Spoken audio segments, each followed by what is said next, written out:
Hyderabad Mangalhat PS పరిధిలో విషాదం నెలకొంది. ఒక బాలుడు ఆడుకుంటూ నీటి కుంటలో పడి చనిపోయాడు.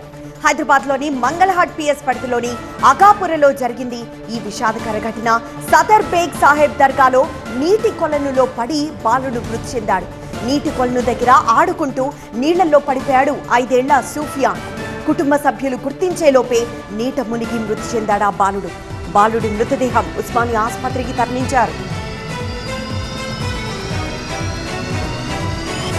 ప్రస్తుతం మనం బాలుడు నీటి కుంటలో పడి మృతి చెందిన ఘటనకు సంబంధించిన సీసీటీవీ ఫుటేజ్ విజువల్స్ మనం చూస్తున్నాం. హైదరాబాద్ మంగళహాట్ పిఎస్ పరిధిలోని అగాపురలోని సదర్ బేగ్ సాహెబ్ దర్గాలోని ఆ కొలను దగ్గర ఆడుకుంటున్న బాలుడిని ఒకవైపు చూడొచ్చు. ఆడుకుంటూ ఉండగానే అలా నీటి కొలనులో పడిపోయాడు ఆ బాలుడు. పడిపోయిన వెంటనే అక్కడెవ్వరూ గమనించలేదు. అక్కడెవరూ లేకపోవడంతో ఆ బాలుడిని కాపాడలేకపోయారు. నీటి కొలనులో పడి ఆడుకుంటూ నీళ్లలో పడిపోయాడు 5 ఏళ్ల సూఫియాన్.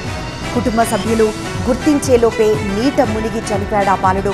ఆ బాలుడి మృతదేహాన్ని ఉస్మానియా ఆసుపత్రికి తరలించారు.